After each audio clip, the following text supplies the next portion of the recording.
Hatutafanya ajizi ya kutokushughulika na wavunjifu wa amani na wachochezi wa vurugu. Amani haivunjwi na mtu anayedai haki. Amani haivunjwi na mtu anayedai amani. Viongozi wa kisiasa ndio mnaovuruga amani ya nchi. Mheshimiwa Rais unachangia kuivuruga amani ya nchi kwa sababu watu wanavyopotea, na wewe au jeshi unaloliongoza, wewe ni amiri jeshi mkuu, askari polisi unaowaongoza, MRPC, IGP, hakuna hatua wanayochukua. Nyie ndio mnaovuruga amani ya nchi. Alkadhalika niwaombe katika madhehebu na makundi yenu mbalimbali muweze kuwadhibiti wale wachache miongoni mwenu walio na mwelekeo wa kuhubiri na kupandikiza chuki kwa wananchi dhidi ya serikali yao. Hakuna kiongozi wa dini anayekuchukia. Narudia tena, Mheshimiwa Rais, hakuna kiongozi wa dini anayekuchukia. Na mtu kusema madhaifu ya yale unayofanya au kutetea haki au kutafuta kupiga kelele kwa ajili ya watu walioonewa kwa namna mbalimbali wapate haki yao, sio kukuchukia. Sio kukuchukia. Ni mpumbavu tu anaweza kukuchukia wewe. Lakini kimsingi wote tunakupenda. Tunachochukia ni kile kinachofanyika na wasaidizi wako ambacho wewe unakiona na uchukue hatua yote. Mwisho yote tunachokuwa tunaona kama wasaidizi wako wanafanya vitu kama hivyo na wewe uchukue hatua yote, ndio tunaanza kulalamika sasa kwamba hapana, hao waliotekwa waonekane. Kwa sababu mimi nakuhakikishia Mheshimiwa Rais kwamba hata ungekuwa ni wewe, ni raia wa kawaida, ndugu yako ametekwa, lazima ungelalamika. Sasa wanadamu sote ni ndugu. Hatutomvumilia yoyote atakayetumia haki hii kuchochea chuki na uhasama. Tumeapa kulinda haki na utu wa kila Mtanzania. Hivyo hatutosita kufanya wajibu wetu bila woga. Kweli ulivyo, mmeapa kulinda haki na utu, lakini hamlindi utu nyie. Hivi kweli Mheshimiwa Rais unataka kuniamisha nyie mnalinda utu wa watu? Kama mnalinda utu wa watu, watu wote waliotekwa wako wapi? Kama wewe Mheshimiwa Rais kama amiri jeshi mkuu na jeshi lako mnalinda utu wa watu, watu waliotekwa wako wapi? Kwa sababu mnalinda utu na haki. Kulinda utu na haki sio kufumba vinywa vya wanaopiga kelele kuhusiana na utu na haki. Kulinda utu na haki ni kuzimisha zile kelele kwa njia ya kutatua yale ambayo wanayapigia kelele. Mmeapa kulinda haki na utu wa kila Mtanzania. Mimi nikuhakikishie, haki na utu hambilindi kwa kuepusha viongozi sio wa dini wasiongee makosa au madhaifu yenu. Haki na utu mlitakiwa mbilinde kwa kuwazuia wanaovunja haki na utu, ambao watu ambao ni mstari wa kwanza kuvunja haki na utu ni nyie viongozi, ni jeshi lenu. Sasa tukiongea hivi ndio mnasema hadi hapo ndio mnavuruga amani ya nchi. Hatuvurugi, kwa sababu mtu, nimeshakwambia, mtu ndugu yake ametekwa. Hapo kuna haki tena hapo? Kuna haki hapo? Kuna amani? Ndugu yako ametekwa, ndugu yako ameuawa, kuna haki tena hapo? Sasa tukianza kufuatilia trend kwamba huyu aliyetekwa nani anawajibika, tutalikuta jeshi la polisi hapo ambalo lina wajibu wa kulinda raia na mali zao. Aliyetekwa hajulikani aliko, nani anawajibika? Jeshi la polisi talikuta. Sasa tukilikuta jeshi la polisi ambalo mtu aliyetekwa halishughuliki naye, ila mtu anayeongea kwamba ninyi ndio mnaovunja haki za watu, ninyi ndio mnaoharibu haki za watu, huyo linashughulika naye. Ikitokea kama mimi nimeongea kwamba ukweli, hili ni funzo kwamba penye imani, yani spirit, wajibu, commitment, na kujali, caring, kunaleta kushirikiana au kushirikishana na kujenga umoja wa kijamii. Umeongea penye imani, wajibu na kujali kunaleta kushirikiana au kushirikishana na kujenga umoja katika jamii. Sasa ifuatilie sentence yako. Umesema hivi, penye imani, halafu penye wajibu na penye kujali. Swali ni, Mheshimiwa Rais, wewe unawajibika? Wajibu wako wa kulinda amani unailindaje? Amani huwa inalindwa kwa kila mtu kupatiwa haki yake. Raia aliyekuwa na haki labda ya kutoa maoni atoe hayo maoni. Lakini ukweli ni kwamba miaka hii minne unayosema, wako wengi waliotoa maoni yao, waliotoa wanayojisikia moyoni na wakajikuta wako gerezani. Ukweli ni kwamba hii miaka minne unayosema, wako wengi walioongea tu ka udhaifu fulani ukahesabu wana chuki na wakajikuta wako gerezani. Je, ni kwa sababu hiyo tunaweza tukasema kweli wewe unalinda wajibu wako? Kwa sababu kuwajibika ni kila ulichotakiwa kufanya kulifanya. Sasa akitokea mtu tu anakukumbusha wajibu wako kwamba ulitakiwa kufanya hivi, anajikuta kwa gerezani. Je, kweli wewe unawajibika? Kwa sababu kwenye sentence yako umesema penye imani, penye wajibu na kujali. Je, kweli Mheshimiwa Rais wewe unajali? Kama unajali, waliotekwa na kupotezwa wako wapi? Nimekwambia Mheshimiwa Rais, wewe ungekuwa ni raia, ndugu yako kaka yako ametekwa, uwezi ukawa na amani wewe. Unakuwa na amani wakati hujui ndugu yako yuko wapi. Miezi inapita, wengine hadi mwaka inawezekana unaenda mbele. Hapo unasema nina amani. Huo ni uchizi, ni wewe kabisa Mheshimiwa Rais. Uwezi ukawa na amani ndugu yako ametekwa. Utakuwa na amani ikiwa unamuona ndugu yangu ni huyu hapa, alipotea amerudi, ndio unakuwa na amani. Lakini amani uwezi kuwa nayo wakati unaona kuna ndugu yako ametekwa. Tafsiri yake ni kwamba wavunjifu wa amani ni wale ambao wanashindwa kusimama kwenye wajibu wao kuhakikisha kila raia anakuwa yuko salama. Sasa kile kitendo cha mtu kutekwa, watu lazima walalamike, watu lazima wapige kelele, sio tu viongozi wa dini, mtu yoyote yule. Sasa anapopiga kelele yule mtu, inawezekana kwa sababu kiongozi wa dini ni mtu sasa yuko nyuma ya watu, anaonekana kama yeye ndo anavuruga amani ya nchi. Lakini kwa kishia Mheshimiwa Rais, hakuna kiongozi wa dini anayevuruga amani ya nchi. Ukitaka kuamini, wewe nikujulishe jambo hili moja. Hivi umewahi kuona wapi kiongozi wa dini akisema wanachochea vurugu? Umemwona wapi kiongozi wa dini akisema chukueni mapanga, chukueni majembe, chukueni visu, haya nendeni kwenye ofisi ya serikali, mkachome visu wakuu wa wilaya, mkachome visu wakuu wa mikoa, mkachome visu RPC, mkachome visu? Wapi umemsikia kiongozi wa dini akisema? Ukiona kuna kiongozi wa dini aliyewahi kusema bebeni marungu, mapanga, visu, mjitokeze mkapigane na watu wa serikali, basi ujue zile kelele wanazokuwa wanapiga sio wanavuruga amani, ndo wanaichochea amani, kwa sababu amani haiwezi kuja isipokuwa kuna vitu ambavyo vinapelekea amani itokee. Yaani kweli maneno kama haya ni hatari, na ni kwa sababu hiyo naweza mkachukua hatua ya aina yoyote ambayo inaweza kuwapendeza, lakini mimi ninachojua huu ndio ukweli wa moyo wa mwanadamu aitakiwa kwaje. Najaribu kuiponya jeraha ya watu wa Mungu kwa juu tu, mkisema amani, wala hapana amani. Kweli ni kwamba kuna anayekuchukia Mheshimiwa Rais, kuna anayekuwazia mabaya. Yaani hivyo ulivyo, ungebadilisha tu mfumo wako wa uongozi. Kila wanachopigia kelele raia, kila wanacholalamika raia, ungewajibika, ungekuwa unachukua wajibu. Maoni yao, kwa sababu umetoa ruhusa ya watu kutoa maoni yao yale ungekuwa unayafanyia kazi. Na kwa kisha ungekuwa miongoni mwa marais bora. Hakuna ambaye angekuwa. Lakini ukiona mtu analalamika kwa sababu kuna mambo hayako sawa. Iwapi njia iliyo njema? Hii ndiyo njia iliyo njema. Yaani usilopenda kutendewa, usimtende mwingine.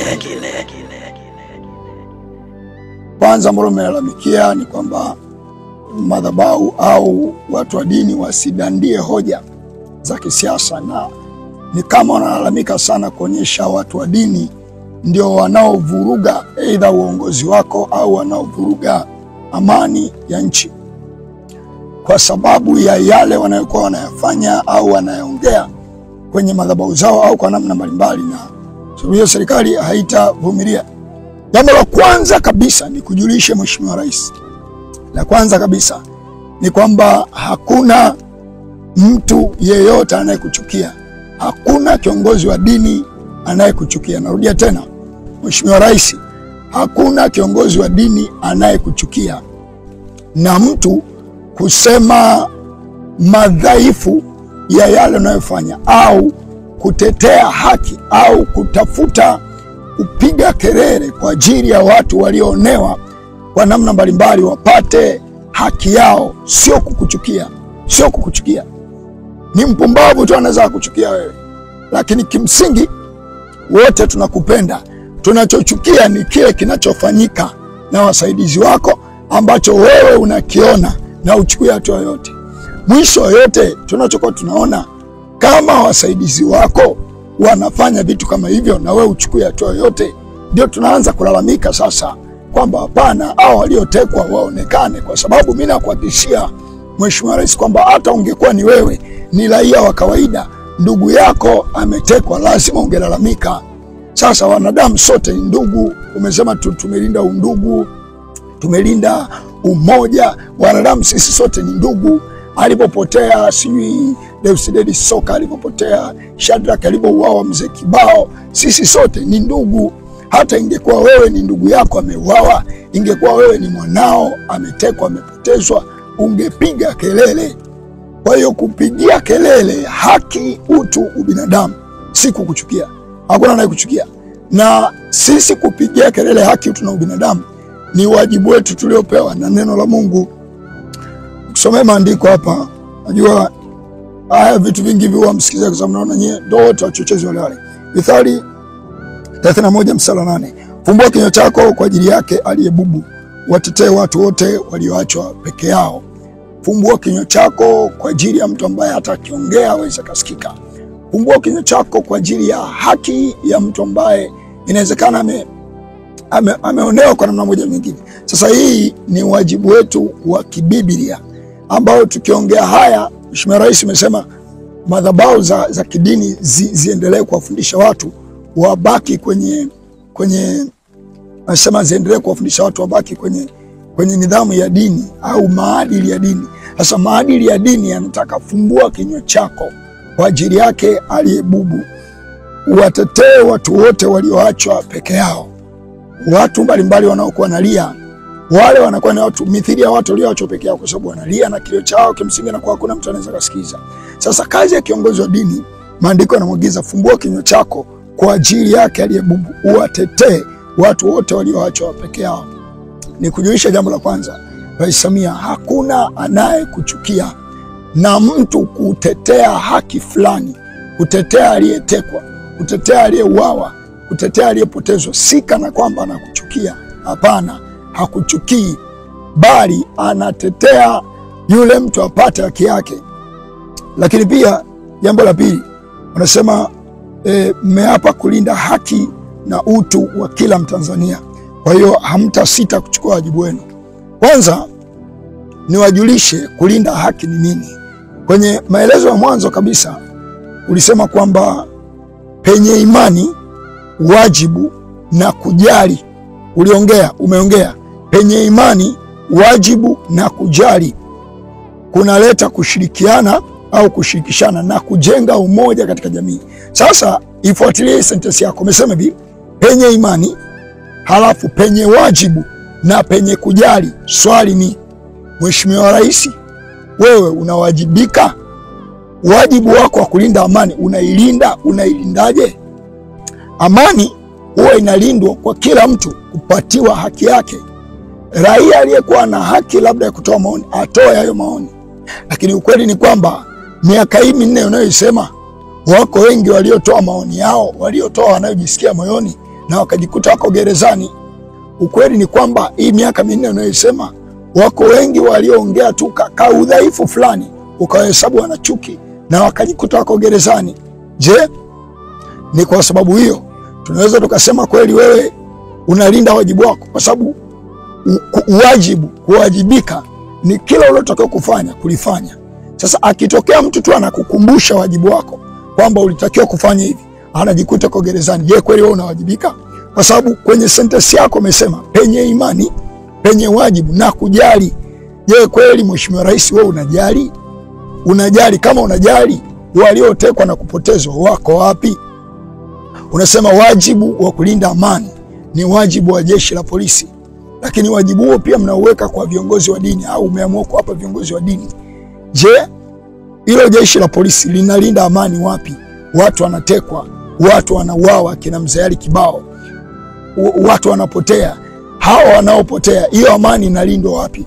Au ni wajibu wa jeshi? Haya, fanya jeshi la polisi nalinda askari na raia na mali zao, jeshi la wananchi linalinda amani ya nchi. Je, hilo jeshi linalinda amani wapi? Hawa wanaopotea na kupotea, hivi kweli mtu anaweza akawa na amani wakati baba yake amepotea, ndugu yake amepotea? Anaweza akawa na amani? Tunakuaje na amani wakati kuna vitu ambavyo havileti amani na vinafumbiwa macho na serikali?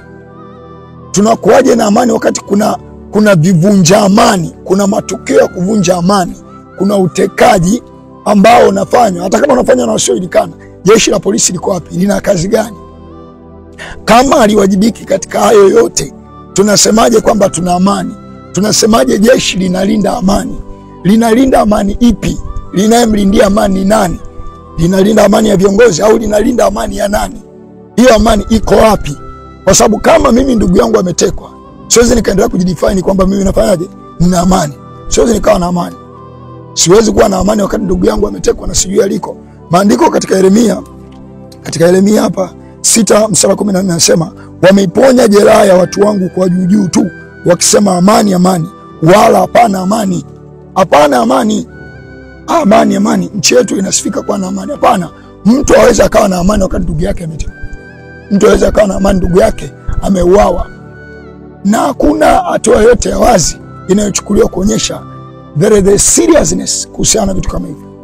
Sasa umesema penye imani, penye wajibu na kujali panaleta kushirikiana na kujenga jamii. Lakini wewe Mheshimiwa Rais hauwajibiki. Wewe Mheshimiwa Rais hautujali sisi kama raia. Ndio maana tunapolalamika utekaji, tunapolalamika mauaji ya watu kama kina Mzee Ali Kibao, unatuchukulia sisi ni watu tunaovunja amani, wakati sisi ndio tunatengeneza amani. Kwa sababu umesema mwenyewe ili kuwe na amani kunatakiwa kuwe na imani ya watu, kuna wajibu, kuna kujali. Sasa umesema tuendelee na uchamungu, tulinde ibada, tujizuie na vitendo vinavyomchukiza Mungu, tuendelee na umoja na mshikamano.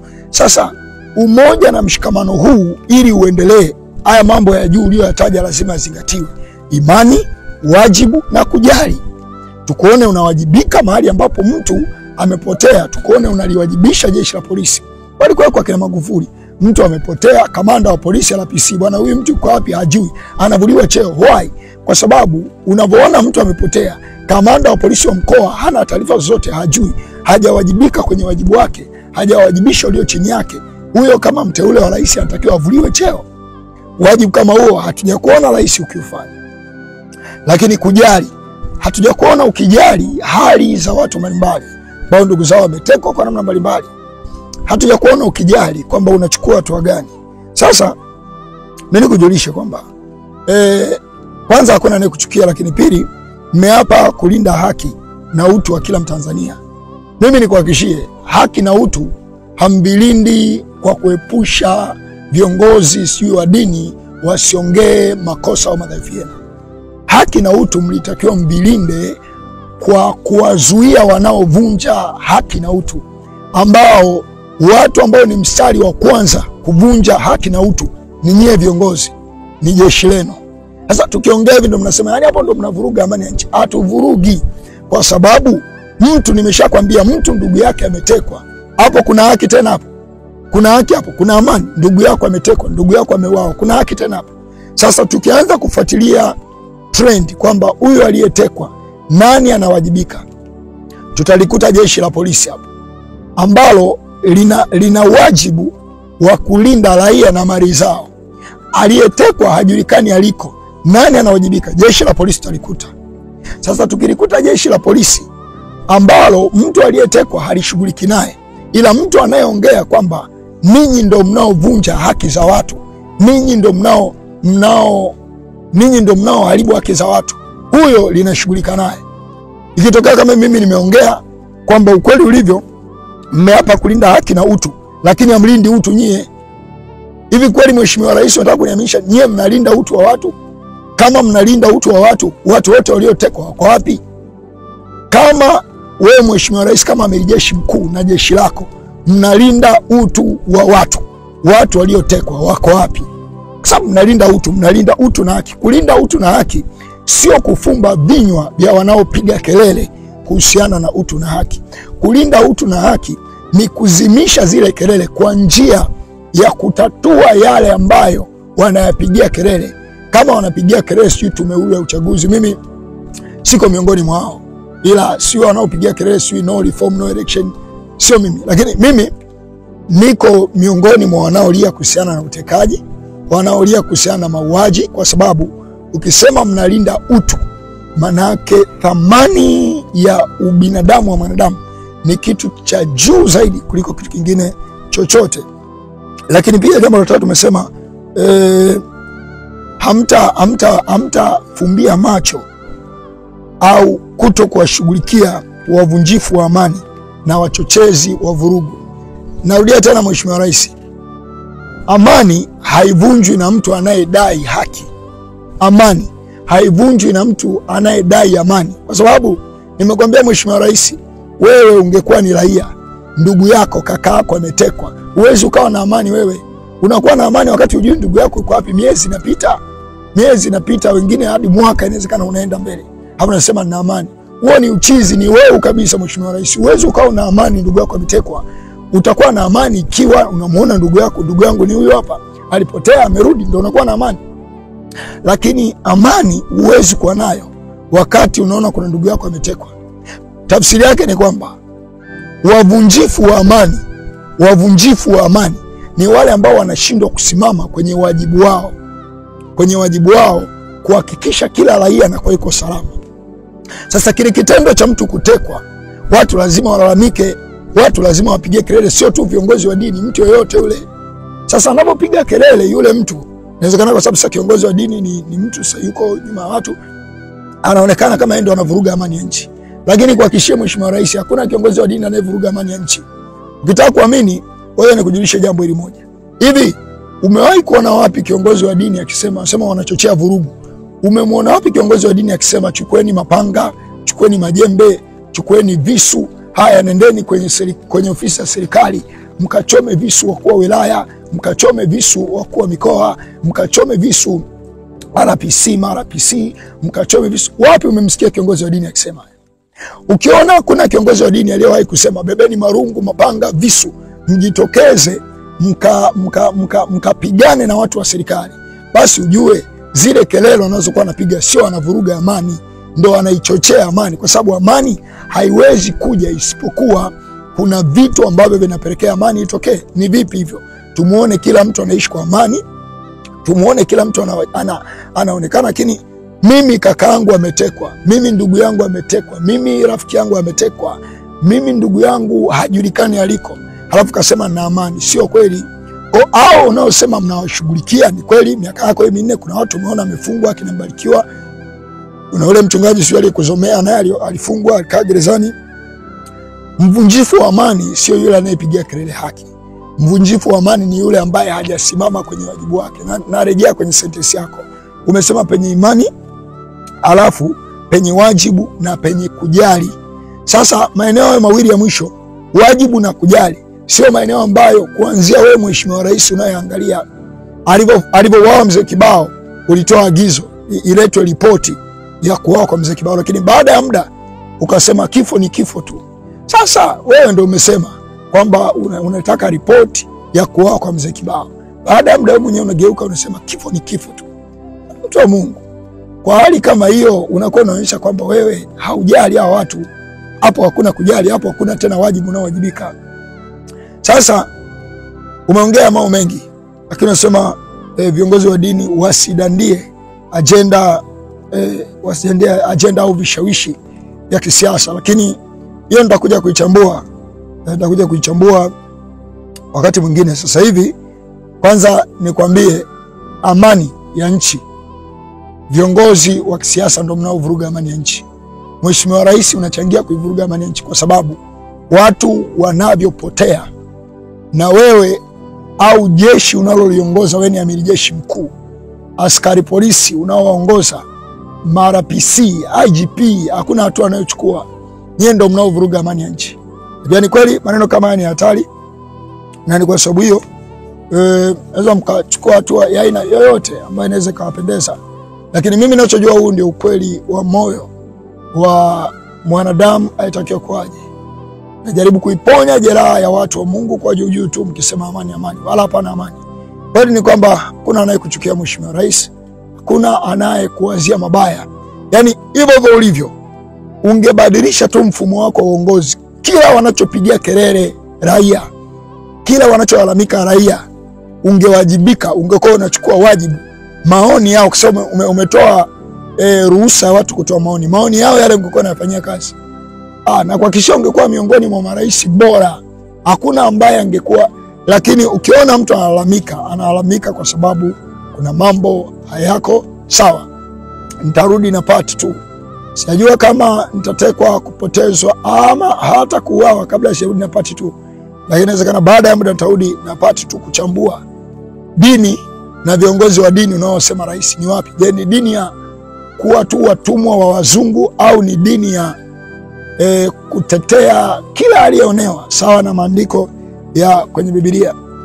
Sauti ya mtoto wa mtu aliye kutoka gerezani. Tengenezeni njia ya Bwana, yanyosheni mapito yake, kwa Bwana mhukumu wake yu karibu na kuja. Hii ndio maana le neno Maranatha. Iwapi njia iliyo njema? Hii ndiyo njia iliyo njema, yaani usilopenda kutendewa usimtendee mwingine.